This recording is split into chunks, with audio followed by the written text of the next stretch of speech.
एक दफा का जिक्र है, एक शहर के बिल्कुल किनारे बादलों के करीब एक छोटा सा लेकिन रोशन महल था। इस महल में रहती थी एक छोटी सी शहजादी जिसका नाम था एलिना। एलिना किसी भी दूसरी शहजादी से अलग थी। ना वो ताज में दिलचस्पी लेती थी, ना जश्नों में। इसका दिल सिर्फ एक चीज में लगता था, उन कहानियों में जहाँ लोग किसी छुपी हुई दुनिया को ढूंढते हैं। एक दिन जब एलिना अपने महल की पुरानी लाइब्रेरी में एक जखीरा साफ कर रही थी, उसे एक बहुत ही पुरानी, धूल से भरी किताब मिली। जब उसने किताब खोली, उसमें सिर्फ एक सफ़ा था और उस पर बना था एक नक्शा। मगर ये नक्शा किसी आम जगह का नहीं था। ये किसी ऐसी जगह का था जहाँ अंदर जाने का रास्ता सिर्फ उसी को मिलता है जिसका दिल साफ हो और जिसमें किसी को बचाने का हौसला हो। उस रात जब सब सो रहे थे, एलिना चुपके से महल से निकल गई, सिर्फ एक मशल और वो नक्शा लेकर।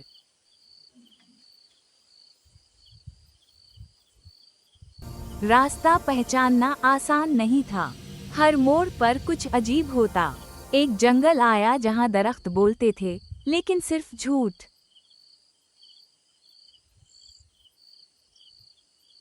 एक पता झोलता हुआ बोला, तुम्हारे जैसे लोग सिर्फ खजाना ढूंढते हैं, सच्चाई नहीं। एलिना ने ठहरकर जवाब दिया, मैं किसी खजाने के लिए नहीं, किसी की आवाज के लिए आई हूँ। जंगल की खामोशी ने उसके जवाब को तस्लीम किया और रास्ता खुद ब खुद साफ हो गया।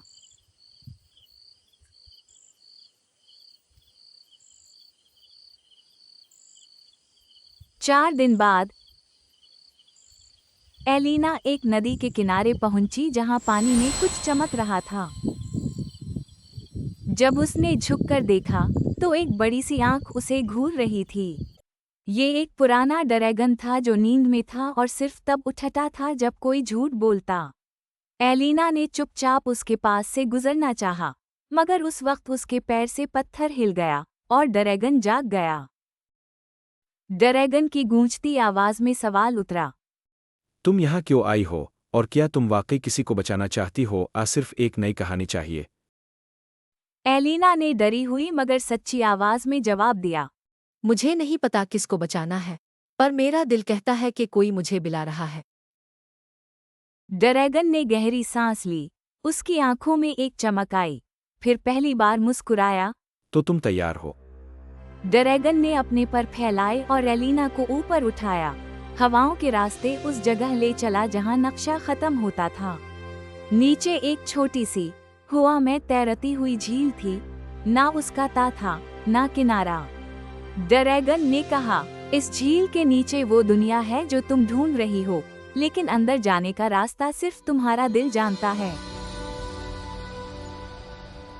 एलिना ने एक गहरी सांस ली, अपनी आंखें बंद की और झील में छलांग लगा दी।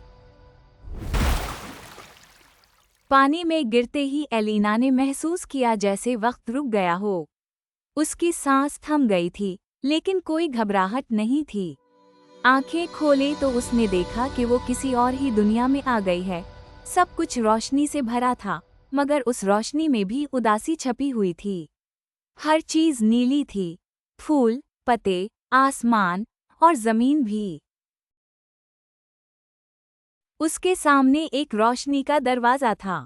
जैसे ही उसने उस दरवाजे को छुआ, उसे एक आवाज सुनाई दी, तुम आए हो, बहुत देर के बाद।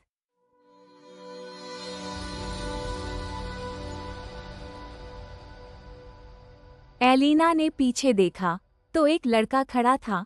उसकी उम्र भी तकरीबन एलिना जितनी थी, मगर उसके कपड़े किसी पुराने दूर के थे और उसकी आंखों में दर्द छुपा हुआ था। उसका नाम था काइल।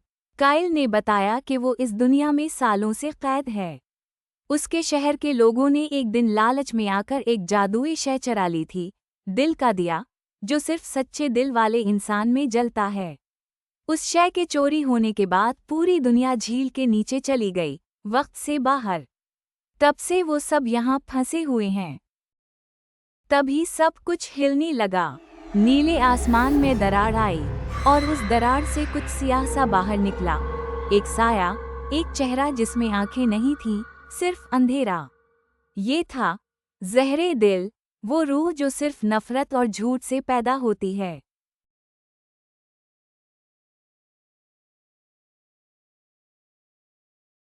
उसने एलिना पर हमला किया, मगर काइल बीच में आ गया। ज़हरे दिल ने काइल को छू लिया और वो आहिस्ता आहिस्ता पत्थर बनने लगा। एलिना चीखी, मगर कुछ ना कर सकी। उस वक्त उसका दिल इतना टूट गया कि उसकी आंखों से एक आंसू गिरा, वो आंसू जो उसके असल दर्द, उसकी हकीकत और उसकी सच्चाई से भरा हुआ था।